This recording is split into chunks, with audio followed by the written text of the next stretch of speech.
안녕하세요. 인사이트 멘토 박정혁 대표입니다. 이번 영상은 특수대학원 면접 2025년 버전이라는 제목으로 이야기 나눠볼까 합니다.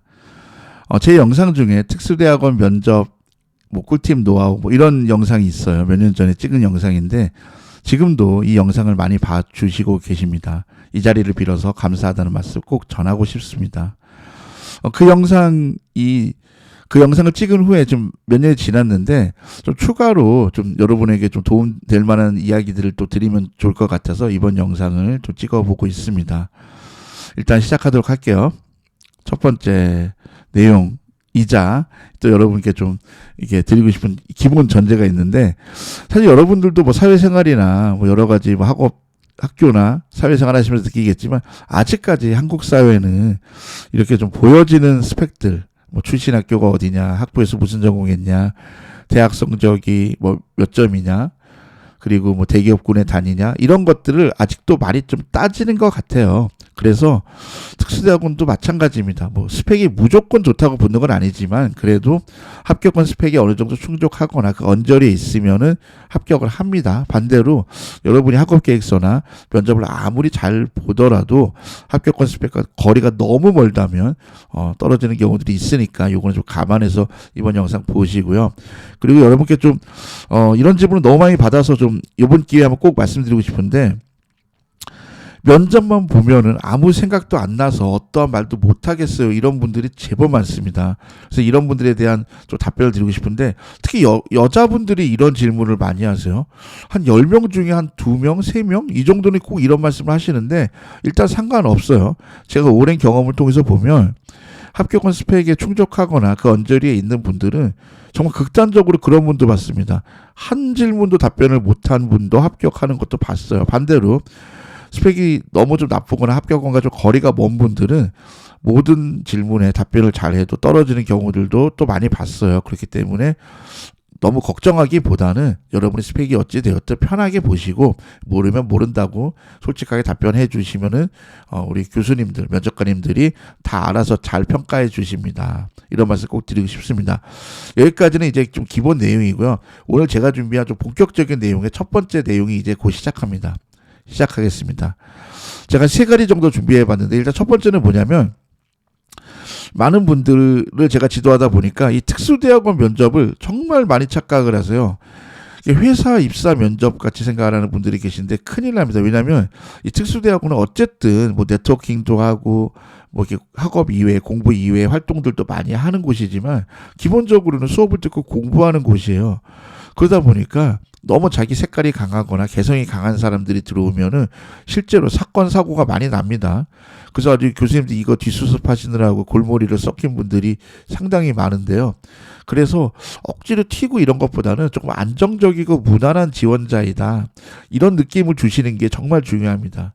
그렇기 때문에 회사 면접처럼 막 면접관에게 나라는 사람을 각인시키고 나의 그 부족한 스펙을 역전시키기 위해서 막 이렇게 튀는 발언을 하고 속된 말로 막 생쇼를 하고 그러지는 않으셨으면 좋겠습니다. 제발 부탁입니다. 이거 되게 중요해요.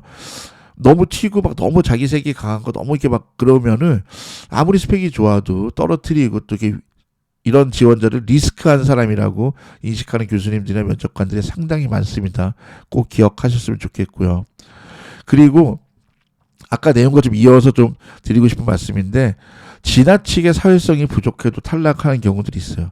왜냐하면 여기는 다양한 연령대, 직업, 다양한 배경을 가진 분들이 함께 공부하고 활동하고 생활하는 곳이다 보니까 이게 너무 사람들과 못 어울리거나 이 사람은 진짜 이렇게 들어있으면 서로 다 민폐가 될 것만 같은 그런 사람이면 안 된다는 거죠. 그렇다고 여러분이 말하는 뭐 인싸다, MBTI 외향형 E, 내향형 I가 아니라 알파벳으로 외향형 E다, 뭐 이런 거를 뜻하는 게 아니에요. 두루두루 어느 뭐 다양한 사람들하고도 이렇게 어울릴 수 있는 정도의 최소한의 사회성은 있어야 된다. 이게 너무 부족해 보이면 교수들도 좀 이렇게 뽑는 게 망설여진다고 하시는 분들을 저는 종종 보았습니다. 그 다음에 두 번째, 그리고 이 부분도 많이 실수하세요. 너무 진지하게 보이고 너무 시리어스하게 보이는 것들도 상당히 위험합니다. 그렇다고 장난을 쳐라, 가볍게 보이라, 이런 뜻 절대 아닙니다.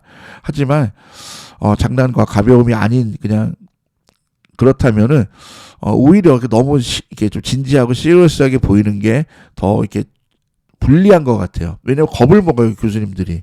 그 이유는 뭐냐면 이 특수대학원 설립 취지 자체가 비전공자나 아니면 다른 일을 했던 분들이 이곳을 통해서 커리어 체인지를 하거나 이런 사람들이 오는 곳이기도 합니다. 물론 이제 뭐 전공자들이 조금 더 배우고 싶어서 오는 분도 계시고 뭐 다양한 목적과 이유로 오시겠지만 기본적으로는 커리어 체인지의 목적으로 오시는 분들이 꽤 많아요. 그렇기 때문에 깊이 있게 가르칠 수가 없어요. 그리고 수업 시간 자체가 평일 야간이나 주말이기 때문에 비전공자분들 또 가뜩이나 일을 하고 돌아온 피곤한 몸을 이끌고 오신 분들에게 이렇게 딥하고 깊이 있는 학업이나 학문을 추구하기는 현실적으로 어렵다는 거죠. 그렇기 때문에 대부분의 특수대학원에서는 전공 관련한 지식, 뭐 예를 들어 뭐 어떤 개념을 아느냐, 뭐 이런 걸 물어보지 않는다는 거죠. 그러니까 뭐 인공지능에 무슨 뭐 CNN 모델이 있다. 그래 당신 이 CNN 모델에 설명해 보시오. 이런 식으로 물어보지 않는다는 겁니다. 물론 이제 일부 인공지능 대학원이나 일부 특수대학원에서는 뭐 이런 개념들을 물어본다고 해요. 근데 중요한 거는 뭐냐면 아까 얘기대로 비전공자분도 계시고 다 배경이 다르기 때문에 그런 질문 답변 못했다고 떨어뜨릴 수는 없어요, 현실적으로. 그리고 그런 답변 못했다고 떨어지지도 않아요, 실제로. 반대로 내가 전공자가 좀 해봤다고 답변 다 잘했다고 무조건 붙는 것도 아닙니다. 스펙이 부족하거나 교수가 봤을 때는 좀 우선순위가 밀린다고 생각하면 떨어지는 거예요. 그렇기 때문에 너무 전공 지식이나 내가 비전공이다 뭐 이런 거에 얽매이지 마시고 아시는 범위 안에서 좋은 태도로 답변하시는 게 더 중요하다. 그래서 제가 적어놓은 대로 전공 지식에 대한 질문을 혹시 받는다면 답변을 못해도 합격과 불합격에 결정이나 영향을 주지 않는다. 제 경험적으로는 그렇다는 겁니다. 반드시 그렇다기보다는. 그러니까 좀 편하게 보셔라. 그 다음에 가끔 그런 분도 계세요. 너무 특정한 토픽이나 분야에 깊이 파는 모습은 비추입니다. 그러니까 뭐 제가 실제 겪은 사례는 그런 사례도 있죠. 이제 요즘 이제 특수대학원 중에서 특히 행정대학원이나 정책대학원 이런 특수대학원 중에는 뭐 국제정치학 내지는 국제관계학 뭐 이런 식으로 만약 어떤 곳은 글로벌 정치학 뭐 이런 식으로 국제정치를 가르쳐주는 뭐 그리고 국제정치를 배우는 그런 전공이나 학과들도 있습니다. 그런데 특수대학원에서요. 그러니까 아무래도 국제정치학 요즘 많이 뭐 관세 전쟁도 그렇고 여러 가지 뭐 미중 패권 전쟁도 그렇고 사람들이 관심이 많잖아요. 그러다 보니까 그런 과정에 많이 이제 면접도 보시고 이제 입학을 하시는데 어떤 분이 이런 과정에 지원을 하는데 이분은 그걸 꽂혀 있는 거예요. 유라시아 에너지 파이프라인에 꽂혀 있는 거예요.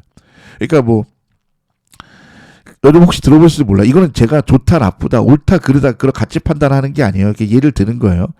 실제로 어떤 분들은 이런 주장을 합니다. 우리나라가 에너지를 이렇게 사우디나 중동이나 이런 데 수입하지 말고 남북 평화와 이 동북아 평화를 위해서 러시아에 있는 가스관을 북한을 거쳐서 이 한국까지 이렇게 들여와서 에너지를 쓰자. 마치 그 유럽 사람들이 그 러시아의 그 천연가스나 이런 걸 이렇게 파이프라인을 연결해서 이렇게 에너지를 쓰잖아요. 약간 그런 느낌으로 우리도 평화와 뭐 이런 걸 위해서 하자.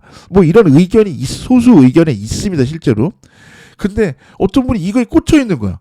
나는 무조건 무슨 이 에너지 파이프라인에 대해서 너무 깊이 파고 싶어.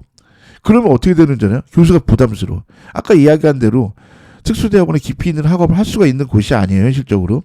두루두루 많은 분들의 그 니즈와 공통 관심사를 충족해주는 수업을 하고 그런 학업을 하고 그런 곳이지 그런 아주 스페시픽하고 아주 그 지엽적인 것에 시간과 에너지를 쏟을 수가 없어요. 교수님들 수업도 그렇고 여러 모든 대학원 그 활동이나 과정들이.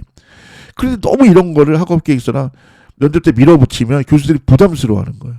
이게 뭐 국제정치학만 그래요? 안 그렇죠. 사회복지 같은 데도 그렇고 뭐 교육대학원 면접도 그렇고 아주 특정하고 스페시픽하고 지엽적인 주제에 막 꽂혀서 막 면접 때 이런 것만 10분씩 얘기하는 지원자들도 종종 있습니다. 실제로 떨어집니다. 진짜로. 교수들 되게 싫어요. 이런 사람들. 엄청 부담감을 느껴요. 그래서 이런 사람들이 계속 나오면 뭐라 그러잖아. 여기 제가 적어놓은 대로 선생님은 지원자죠. 그 지원자분에게 여기 지원하지 마시고 좀 힘드시더라도 풀타임으로 전일제로 일반 대학원 진학하시지요. 이런 식으로 이렇게 권유를 합니다. 한마디로 당신 들어오지 말라 이런 거죠. 그리고 그 이유는 방금 말씀드린 대로 설립 취지 자체가 특수대학원의 설립 취지 자체가 깊이 있는 학업 탐구라기보다는 직장인들, 사회인들의 재교육 내지는 비전공이나 비경력자들의 커리어 체인지 이런 거를 목적으로 하기 때문에 어떻게 보면 깊이 있다기보다는 좀 두루두루 이렇게 넓게 배우는 좀 그런 학문을 추구하고 있습니다. 이거는 기본적으로 아셔야 되는 상식이기 때문에 말씀드린 거고 의외로 많이 실수하는 부분이기 때문에 말씀드립니다. 마지막 세 번째, 교수들 앞에서 너무 사회생활 자랑을 하지 않았으면 좋겠습니다. 대부분의 교수님들은 여러분처럼 전형적인 직장생활을 하신 분들이 거의 없습니다. 여러분처럼 고생해서 자영업이나 자기 사업이나 뭐 이런 사업을 한 사람들이 없어요. 그렇기 때문에 여러분이 아무리 실무에서 뭘 해봤다, 사회생활에서 뭘 해봤다 하더라도, 직장생활에서 뭘 해봤다 하더라도 교수들은 피부로 와닿지는 않습니다, 솔직히. 그렇기 때문에 그런 얘기를 너무 많이 하기보다는 담담하게 요런 일을 해봤습니다. 요런 일들을 하고 있습니다 정도로 말씀하는 게 충분하고요. 그리고 교수님들한테는 이 사회 경력, 실무 경력을 어떤 식으로 이렇게 여러분이 어필하시는 게 중요하냐면, 제가 사실은 실무를 10년 정도 했습니다. 뭐 15년 정도 했는데 실무를 하면 할수록 이론적이고 체계적인 학업이나 공부가 항상 필요하다는 걸 느낍니다. 제가 여기 와서 여기 계신 교수님들에게 이렇게 체계적이고 이론적인 공부를 잘 배우고 싶습니다. 교수님 잘 부탁드립니다. 열심히 배우겠습니다. 이런 느낌으로 가시는 게 가장 좋아요. 왜냐면 이건 교수님들이 채워줄 수 있어. 근데 뭐 실무적인 얘기하고 뭐고 어떻고 이러면 교수들이 해줄 수가 없어요. 교수들이 해줄 수도 없고 채워줄 수도 없는 지원자를 왜 뽑아요? 그게 아니라 교수로서 본분을 지키고 교수로서 채워줄 수 있는 게 많은 지원자, 그리고 또 그런 걸 원하는 사람을 뽑고 싶지 않겠어요? 그런데 생각보다 이런 걸 실수를 많이 하신다, 이 말씀을 드립니다.